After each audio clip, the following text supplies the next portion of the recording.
The following was recorded in front of a live studio audience at the Studio 21 Podcast Cafe. This is the United Podcast Network. The following program is closed captioned for the thinking impaired. By tomorrow, I will rule the world! You think he's gone? He's not gone. That's the whole point. He's never gone. Is this some radical new therapy? You see? Well, I must have not been paying attention when you were just talking to me. Do you think? And of course, last week I tried to share the show till halfway through the show. And the first half was the best part of the show. I think we got it shared today, though. Well, we already got 3 people watching, so we're there. Oh, God. We had 3. That's, are you kidding? That's a crowd. 2 o'clock on a Thursday afternoon.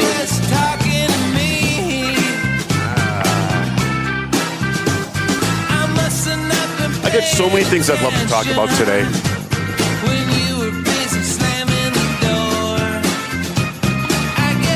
Howell, Michigan.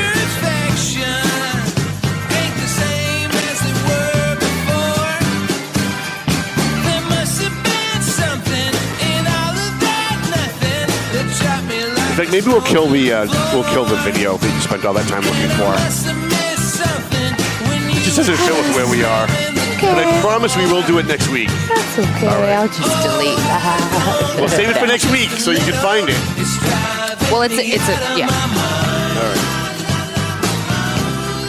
Are we up? Are we gone? We're good? All right. Let's get this show on the road. Hi, how you guys doing? My name's Tom Duggan with the Paying Attention Podcast. Hi, atop 2 Guys Smoke Shop at the Studio 21 Podcast Cafe. Got a great show for you today. You know, sometimes I come in and say, I've got a great show for you. Can you pull me up just a little bit? Sometimes I come in and say, I've got a great show, and I really don't. I only have like a mediocre show planned for you, but it turns out to be a good show. But today I know we've got a good show for you because we've got a great guest in the studio, and we're going to talk to him in a couple of minutes. But first, if I can find it, we want to thank our sponsors. Nothing's easy, Chrissy. Seriously, nothing's easy. No matter what you do, there's always a problem. Oh boy.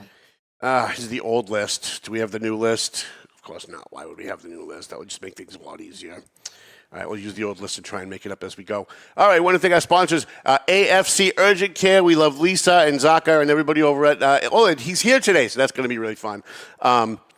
Zany Pesci Law Office in Methuen, Marsan & Son Construction, EIS, Investigation and Gun Training, Tomo and Shaken Seafood, Clear Path for Veterans New England, Pleasant Valley Landscaping Contractors. Who are the new ones? A&J Goodwin Plumbing, Patrick's Eatery. Let's see if we can find the rest of them. There's got to be a way we can find this so I don't have to leave anybody out at the beginning of the show. It's just awful. I'm nervous because one of my favorite people is here, and I don't know how this keeps happening, but it does. Oh, here it is. We've got it finally. Who else do we have? Our Bonfire Wellness Center in North Andover, which you should try because I'm going to be trying. I'm going to be going there, I think, this weekend. 4-star lighting and it just says and. So maybe it's just an errant word on my. Oh. It's 4-star lighting and call them and use them for your lighting. Stadium Chiropractic, W3ON. Website design, Enterprise Bank. We love Enterprise Bank. Are you guys using Enterprise Bank over at AFC? Urgent Care? We are at this point. You're not? Well, let me encourage you to call Jessica over at Enterprise Bank. I was with Santander Bank 25 years. Mm-hmm. And the level of service got worse and worse and worse. And every time I asked for a manager, instead of them trying to accommodate what I wanted, would make excuses for why these are the new rules. There's nothing we can do. It's just the way that it is. It's banking. All banks are doing this. I found Jessica Phillips over at Enterprise Bank, and I said, these are my concerns. One of them is I have somebody that goes and deposits cash for me once or twice a month. Santander wouldn't let them deposit cash because they didn't have an account with Santander. It's cash. It says, this is good for all debts, public and private, like right on the money, and they wouldn't take it. I called Jessica. She said, you know what, Tom? You want to send anybody down here to deposit cash? Not a problem. All the concerns that I told her about, no problem. So within one day, I closed out all my accounts, moved them all over my personal account, my personal checking, my personal savings, business checking, business savings, business credit card, moved them all over to Enterprise Bank, have not been happier.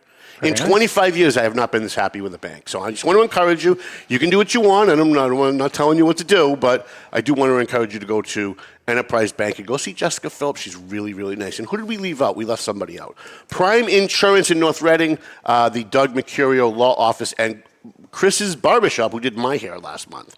So I think we got everybody. If not, we're going to do this again. Oh, a free shout out to JG's Ice Cream and Attorney Paul Lambert. So there's a couple of things I want to get to today. I had a video of Donald Trump that I wanted to run, but with Zaka here, I might just kill it just so that we have a little bit more time with him. But there is something that I do want to address. So Methuen Mayor Neil Perry has passed away.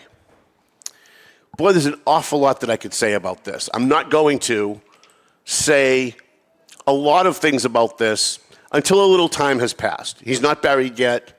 And everybody knows we did not get along at the end. We were very good friends at one point. He used to actually be a staple on this show. Once a month, he was here every single month for like a year and a half. But here's what I do want to say, because it's not really about Neil Perry. It's about the way people respond when somebody dies. So I was on the phone with two different Methuen residents who happened to be elected officials a couple of days before Neil Perry passed away. And both of these, and I'm not going to give you the names because it's not about who they are. It's about the topic, okay? If I give you the names, everybody will focus on who I'm talking about rather than the issue. The issue is this. I was on the phone with two different Methuen residents who are elected officials within a day or two before Neil Perry died. And they were savaging him on the phone with me. And in full disclosure, I was participating in the conversation because we didn't get along. But when Neil Perry passed away, and we posted the story. We got the lead. We got the breaking story over the Tribune by, I think, like maybe an hour. And we posted the story. Within minutes of me posting that story, they were the first two people on Facebook to post photos of them with Neil Perry, talking about everyone loved him. He lit up every room he walked into. He never said a bad word about everyone. He smiled everywhere he went. It was nauseating. It was nauseating to watch people that I know privately hated this guy, to then see them on Facebook. And one of them, and again, I'm not going to say the name because you probably know who it is anyway. One of them went on a radio program and went on television talking about how much integrity he had, while they were on the phone with me 2 days earlier, mockingly calling him Mayor Integrity. I couldn't believe what I was seeing. And whenever somebody dies, you'll see this. People are always looking to glom attention off of the death of somebody else.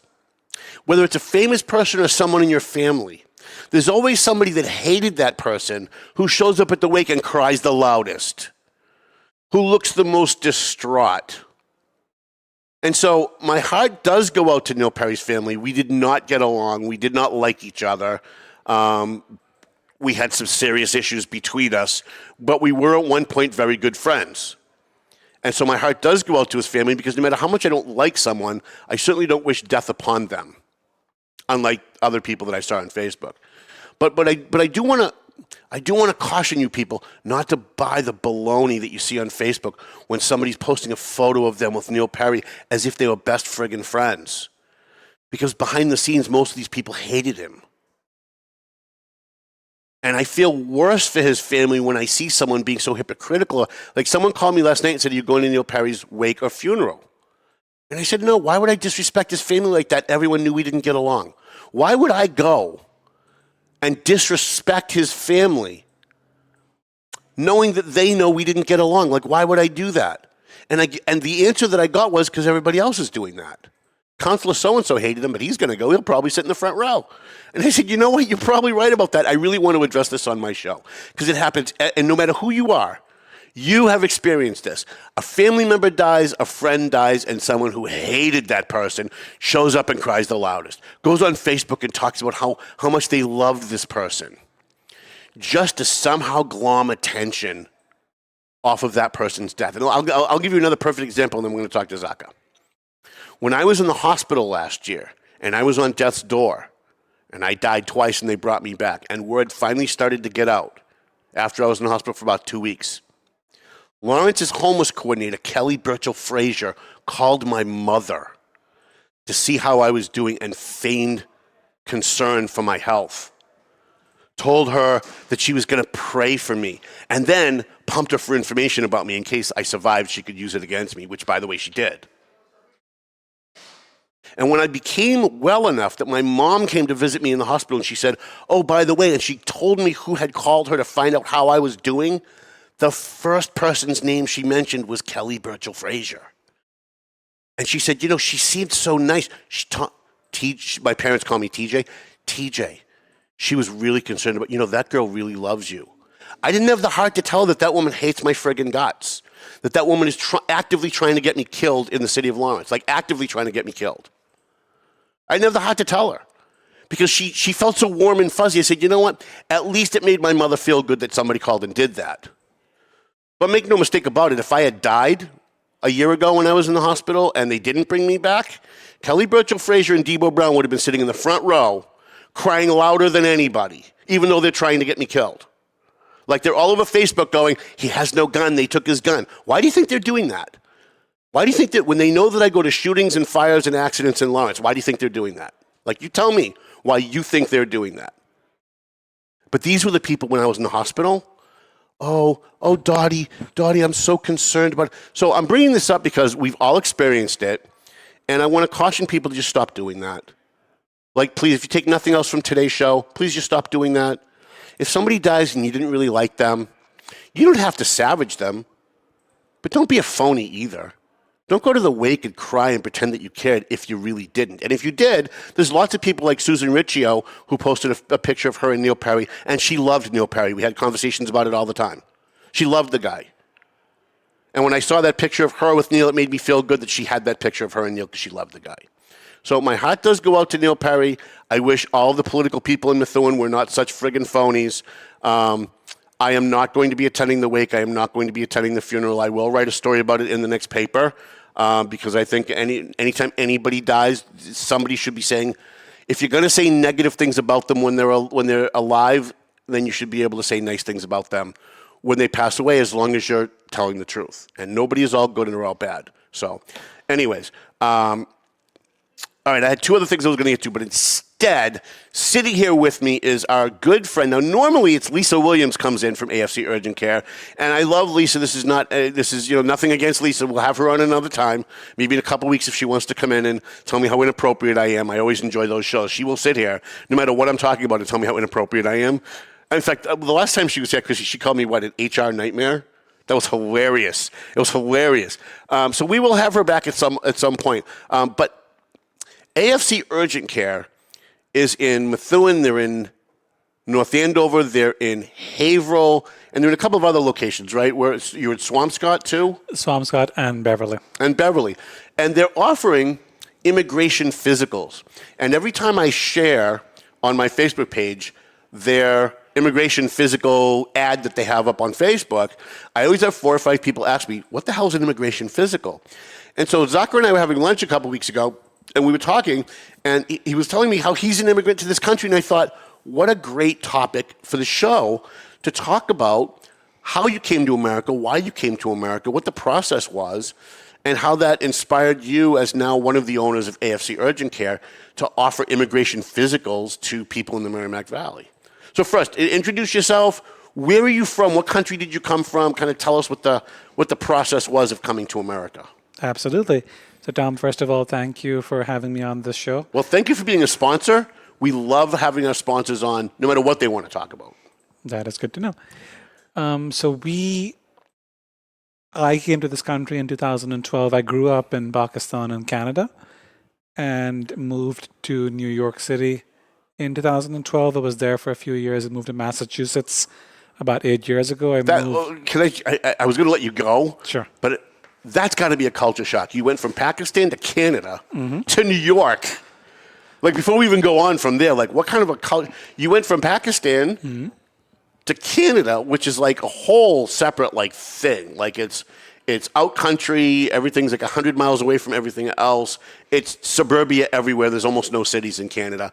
What was that culture shock like? Well, I was in Toronto, which is a pretty large city. Okay, so you're in the city. So it wasn't so bad at all. And then when I moved to New York is like that, I guess we all see it in the movies, we read the papers, but it's like that place in the world where everything is moving at 5 times normal speed. Right. And I loved that. I was very much at home there. I think the second day I was there, I was like, I have found my place in the world. Really? So it was absolutely amazing. And I was there for 2.5 years. I loved New York to visit, but I couldn't wait to leave. I think it's odd, right? Like everyone goes to like a certain curve where the younger you are, there's no better place in the world than New York. And then as you get past a certain age, like I've been in Massachusetts now for about 8.5 years, and I wouldn't go back to New York because I love this place. What I love about here, I moved to Beverly. It was across the street from my first clinic, so I could literally walk to work, New York style. And this state, the North Shore in particular, has just been the most amazing place to move to. Everyone's been super friendly. There's this thing that people have about this Massachusetts that people are not friendly or not welcoming. That could not be further from the truth. Well, it is. Awesome. It is just not in the North Shore, Merrimack Valley area. If you go south or west, you're going to run into the people who they don't want to be. They don't want to hold the door for you. They don't want to say please and thank you. You know, they're going to luckily, I haven't been south or west, so now that you've told me that, I'm not going to. Okay, all right, fair enough. I'm happy where I am. So I was in Beverly for 5 years and then in North Andover for 3 years, and honestly, both these places have been truly amazing. North Andover is this either the best or second best place to live on earth. Like it is. And I live on Main Street, so to me, it's even better because within a 4-block radius, I could literally live my entire life never leaving those 4 blocks. Absolutely. You've got Town Hall, you've got CVS, you've got 3 different pizza places, you've got the banks, you've got Town Hall, you've got the post office, you've got a Dunkin' Donuts, which just became a taco place, way better, right? You've got Heavenly Donuts. So just the downtown area alone, you could literally live your entire life there and never leave and get all of your needs met. And then when you go like out country or over by the 114 area, even better because now you've got all these places you can go to, but you don't have to like see people. I'm not a people person. I don't like people. In fact, I generally dislike people. So if you're on 114, you're driving to these places because it's a highway, right? And then you go out country, which is even better, less people, right? And I think that's where you live. You live out Salem Street, Foster Street. I live very close to you, actually. Oh, you do? About a few blocks away from downtown North Andover. Oh, no kidding. You just mentioned, so maybe about 5 minutes drive from there. Oh, no kidding. What I really like about the space about North Andover is that we're so close to New Hampshire and Maine and Vermont, and we're also still pretty close to New York and Connecticut. So I can hop in my car, and in 3.5 hours I can be in Manhattan, or I could be like a couple of weeks ago, but all the way up almost to the Canadian border in the backwoods of Maine. I was canoeing and camping there for 5 or 6 days, and we didn't see another person for 4 days. Oh, that's wonderful. It was just like the most. Please invite me next time. I'd love to go 4 days without seeing another person. You're always welcome. That's the place to go. There's no phones. There's no signal. It's just you and the woods. Now, where is this? This is in just north of Greenville, Maine. Greenville, Maine. All right. In Baxter State Park. I got a friend in Milo, Maine, who swears by it and moved up there and will never leave. I can totally see that. So you did all this moving around. You had all of this culture shock. You landed in North Andover. But what was the process? Like when you left Pakistan, what was I won't make that mistake again. I know that's a soft spot. They're right next to each other, so it's not that far apart. But first, what made you want to come here, and what was the process like? So I came to New York to do grad school, and that's how I wound up there. My dad went to grad school in New York as well, so I was sort of following his footsteps. And so when I came over here, I was there for a couple of years, and when I was living there, I wanted to do something on my own and build my own business. And in New York, at that point in time, I had just come out of grad school, so I didn't have access to healthcare, didn't have health insurance, didn't have any money at all, in fact. And it was just a situation where I saw these urgent care clinics popping up, and you could go and see a doctor without an appointment, and it was covered by your insurance, and it was quick and easy. It took like half an hour, and the cost was very reasonable, right? So it was quick, easy, affordable, convenient. I didn't want to go to the emergency room to get a strep test. Right. And at that point, that was the only option that I had as somebody who didn't have insurance. So these clinics started popping up, and I said, look, this is a great service, and I wanted to do something along those lines. And I found American Family Care, which is a franchise. It's the only franchise of urgent care clinics in the United States. And they had some opportunities available in the North Shore. So I said, sign me up and let's go out there. Now, how did you hook up with Lisa, and I always call him Mr. Lisa because I can never remember his name, Tom. How did you hook up with Lisa Williams to own some of the local AFCs, and then where did you how have you now morphed this into the two of you now making this like such a successful business? So I opened up my first location in Beverly in 2016, and then a year later I opened up Swampscott. So I had 2 locations, and we were doing fairly well there. The pandemic hit, that sort of made things crazy in the urgent care world. And at that point in time, Lisa and her husband, Tom DeLacy, they wanted to make a change. So I acquired their locations, North Andover and Methuen, from them. They stayed on in a minority role. So they are our business partners. And we have added a 5th location, which is in Haverhill. So it's been a journey. And I think more so than anything, the people of the North Shore have felt the need for convenient and accessible care. And you've seen in the trends also, like just in the last 6 months, with everything that's happening with Steward and hospitals shutting down in this state, it's just a crying shame. So what we provide is healthcare owned by folks who live here and who work here, and it's a local family-owned business. And it's been a wild journey so far. Every doctor that I talked to, including my last 2 doctors who not only quit their jobs, but quit medicine, all told me when Obamacare kicked in, they lost the right to treat their patients the way they wanted to. And that was the beginning of where we now end up with Holy Family collapsing, Steward collapsing, some of these other hospitals collapsing. And obviously COVID didn't help either, right? But is that your experience? I mean... So to be fair, those things don't have a lot to do with what we do in the urgent care space. Just to speak to the problems with American healthcare, some of the things that happened with Steward, I don't think it was Obamacare per se, and I'm saying that because I think the problems began long before that. They go back 30, 40, 50 years. The thing is that primary care physicians in this country are just not paid enough. Ever since insurance companies have imposed all sorts of rules and restrictions, Obamacare actually lifted some of those restrictions, the biggest one being, for example, if you had a pre-existing condition, you couldn't get insurance.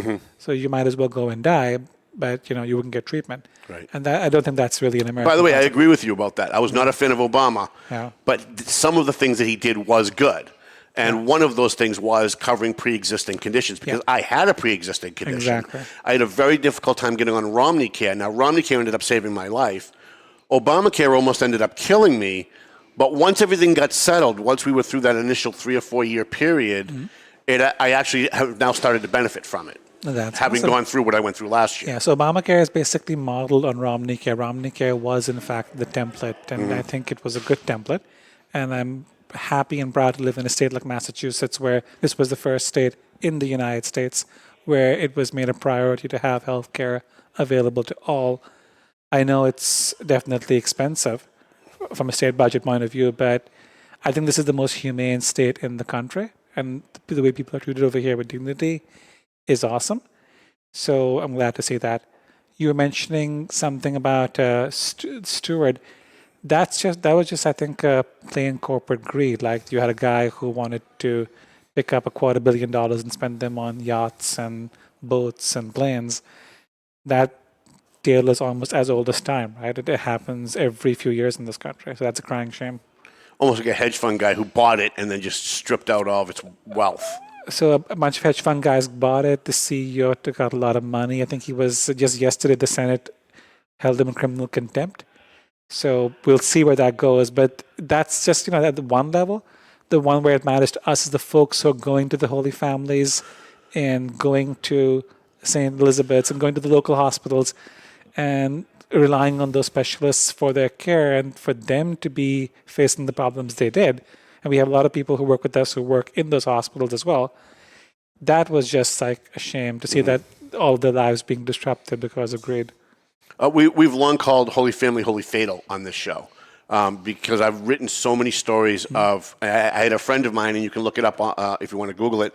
I had a friend of mine who wrote the Red Sox song, the theme song for the Red Sox. His mother went into Holy Family for a knee operation, came out dead because when they put her on the ventilator, they forgot to turn it on, and she died. She aspirated and she died, and she went in for a knee operation. wow. And I think I wrote that story back in 2012 or 2013. That's how far back that goes. So Holy Family's never really had a very good reputation, at least not in the last 20 to 25 years. On the other hand, Lawrence General has got a great reputation. So I'm so glad that they're taking over what was Holy Family, because you're familiar with my personal case, right? They rushed me into the hospital on Nancy rushed me in on a Monday night around, 9, 10 o'clock at night, whatever time we ended up getting there. Within under 24 hours, they put me into a drug-induced coma for 11 days and worked on saving my life. Every minute of those 11 days, there was some doctor, some nurse, some respiratory specialist by my side doing something to try and save my life. And they were Now, I know that they're not really that good for managed care, but when it comes to emergency care, when it comes to something that's like what I had to go through, someone has a heart attack, someone's in a horrible car accident, Lawrence General is the place to go. Like, I'd go there before I'd go to Boston. That's awesome. And I think that's it. That's where a story like this hits you, right? Now, imagine if one of those hospitals had been forced to shut down because of this kind of theft and greed. That would have meant that folks who live in the Merrimack Valley now suddenly have to travel 30, 40, 50 miles for that critical life-saving care. That would just be unacceptable.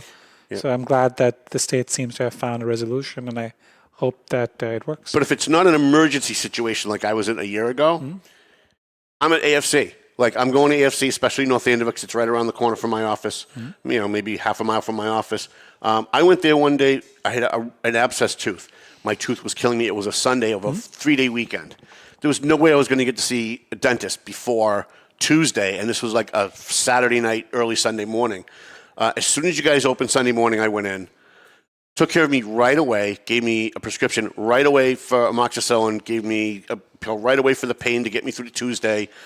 Short amount of time. I don't forget what they gave me, Vicodin or whatever, for that day and a half that got me through. I was so thrilled. In fact, that was right around the time you were coming on board with AFC.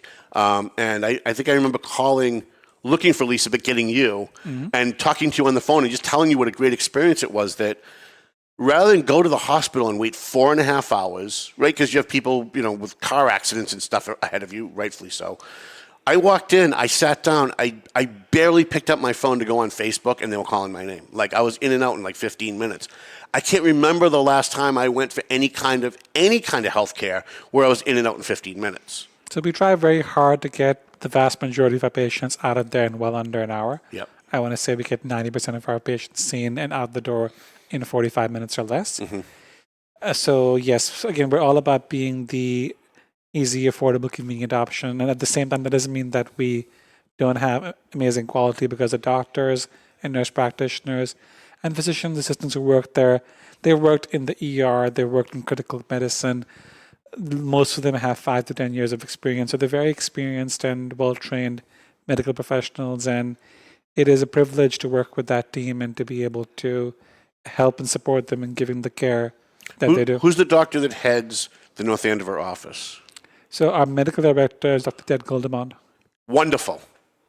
Please pass along to him a copy of this, and please tell him that I said what they're doing over in North Andover is amazing. And every time I've gone in there, and I can list you 5 other times that I've gone in for 5 other things, it's the same story every time, so I won't bore you. I go in, I sit down, in under 15 minutes, somebody is seeing me. In under 15 minutes, I'm walking out, and my issue is resolved somehow. Either I have a prescription or whatever. They've found a way to handle whatever it is my situation is, and I didn't have to waste my entire day sitting in a waiting room at a hospital, any hospital. And I think a lot of people don't go to the hospital because they don't want to sit. I'm one of them. Does not want to sit in a waiting room for 4.5 hours while everybody else gets taken care of. Well, no one does, right? Like, why would you want to? Right? And so having these urgent cares, especially strategically, 114 North Andover, Merrimack Street, Methuen, and where in Haverhill are you? Right near the downtown. 296 Main Street in Haverhill, right next to the Walgreens and CVS. Oh, so that's perfect. Just across the street from City Hall. Yes, that's perfect. So as an immigrant now, you see things a lot differently than us native-born Americans do, because you came from a totally different culture. Talk about your immigration physicals, but I also want you to kind of, explain to people what the culture shock was of coming from such a different way of thinking. Like, even just, what your normal routine habits were so different than what they are when you come here. I don't think there was much of a difference, honestly. I was in New York, and again, I thought that was amazing. And then in Massachusetts, I guess I was too busy to be culture shocked because we came over here. We were working 15 hours a day trying to set those locations up. And I was doing medicine for the first time, and it was very different from anything I'd done before. Let's just talk about immigration's physicals for a second. Yeah, please do. That's one of the reasons I wanted you on. So we started doing those about 6 years ago, and that was something that was near and dear to me because obviously I'm an immigrant to this country, and I went through the entire process myself. And I know that it can take years and years and years, and it's got a lot of pitfalls. There's a lot of bureaucracy involved. All the government. Tell people what an immigration physical is. So it's very straightforward when you are in the United States or you want to come to the United States and you want to get what they call legal permanent residency, better known as a green card. You need to pass a medical exam, and they just certify a few straightforward things. They want to make sure that you're not carrying tuberculosis or syphilis or certain STIs. They basically want to make sure that you're a healthy person who's going to contribute to the United States. So it's a fairly straightforward exam. There's a urine test, there's a blood test. It takes about half an hour to do all the testing. And then when we get the test results, we call you back in. A doctor sees you for about 10 to 15 minutes tops. And just about everybody passes unless you have a very specific disqualifier. So everybody who wants to get a green card has to go through that process. And we offer it at all of our locations. We do hundreds of those each month. The thing to know about us is even our team, a lot of folks on our team are actually immigrants also. That's awesome. So we really are working with people who have been through this process themselves. I'm a big fan of people who want to come here and become citizens. People want to come here and do it right.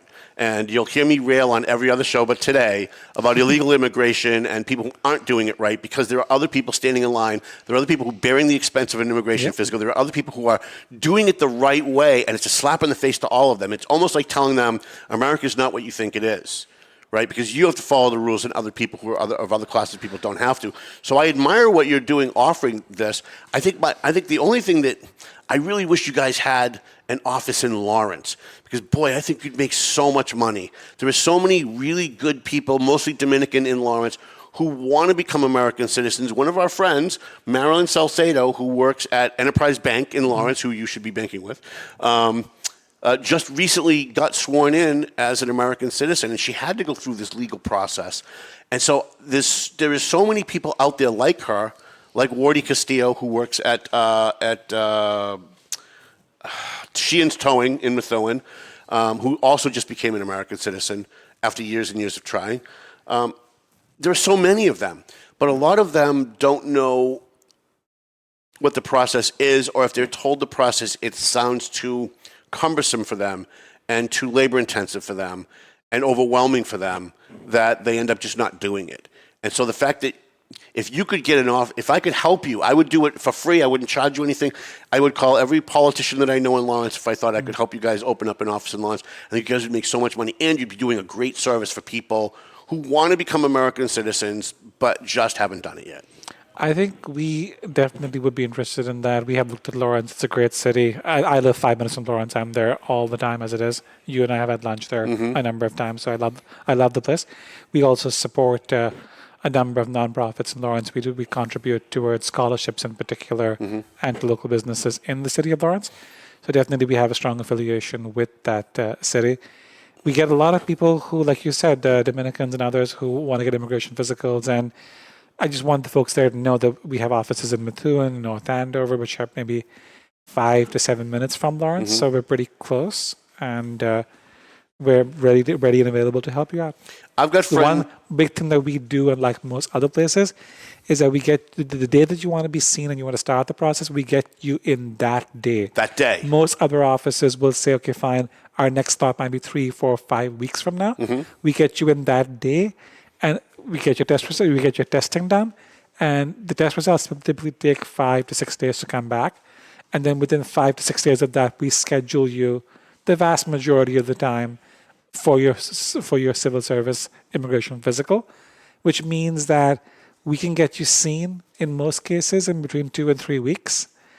Most other places won't even have your first appointment for the first month or so. So we're very quick and we don't make you wait around. So we do help a lot of people who find out on short notice that they need to get these exams in to their attorney, because often USCIS, which is the agency that deals with this, doesn't give you a lot of time. I would love to get you on La Mega, the Spanish station. Latinos in Lawrence all listen to the radio, almost like Americans did back in the 80s, right? We were all listening to talk radio, not just radio. Got to learn new language then. It's all in Spanish. But I'd love to get you with a translator onto La Mega with one of my friends who does a show there. And I will reach out to Jacobo and a few of the friends that I have. Alta Garcia also does a show there. So that you could let them know one-on-one, like they can hear from you what it is you're offering to the Latinos, which is mostly what Lawrence is. It's mostly Dominican. We say Latino, but it's mostly Dominican. There's 37, I think, other countries represented, but the vast majority are from the Dominican Republic, which is not a territory of the United States. You do need to become a citizen or get a green card to come here or to stay here. And I would love for you to be able to provide that service so there are more people who are documented. There are more people who are American citizens. We're happy to help. Right? So I think we got 4 seconds left, right to the post, Chrissy, right? Before we end the show, what do you want to impart with our viewers and our listeners? We actually have more listeners on Google Play and iHeartRadio and all that than we have viewers on Facebook and YouTube, by the way, which people should be subscribing to. Final words about AFC Urgent Care and a pitch for what it is you guys are doing. I think first and foremost, I just want to express my thanks to the people of the North Shore for having welcomed me and my family with open arms. And it's been a great community to live in, and I'm very proud to be able to offer healthcare services to the community. So to the folks out there who are listening, I want to say again, thank you. And I want to let you know that we at AFC are ready to help you with your acute medical care needs. You can walk in, you don't need an appointment, or you can book online and you can be seen. Your insurance will cover the visit. In most cases, the copay is under $50. It's way faster, way more affordable than the ER. So hopefully you won't need us, but if you do, then we are here. One of the things I'm going to part with this, you can run up, Mel. One of the things that I love about AFC, and we've had lunch a couple of times at Salvatore's, is there was a woman online complaining about the service that she got at one of the AFCs, and you found out about it and called her on the phone and talked to her for an hour to relay her concerns and to try to, to handle what it is that she was upset about and fixed her problem. And I don't know anywhere else you can go and do that. Like healthcare or not, I don't know anywhere else you can get that service. So that's something that I've actually been doing, honestly, since day one. All the negative reviews and all the neutral reviews come straight to me and to my management team.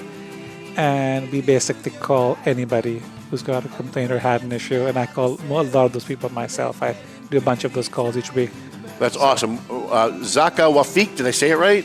Shafiq, sorry. All right, let's thank our sponsors. AFC Urgent Care, obviously A&J Goodwin Plumbing, Bonfire Wellness Center in North Andover, Stadium Chiropractic, W3ON, Enterprise Bank, Chris's Barbershop on Main Street in Salem, New Hampshire, Prime Insurance in North Reading, Patrick's Eatery, which is the former Harrison's Roast Beef, Pleasant Valley Landscaping Contractors, Clear Path for Veterans New England, Tomo and Shaken Seafood, EIS Investigation and Gun Training, Century 21 McLennan Real Estate, and the Zany Pesci Law Office. Melvin Taylor says you got to go home.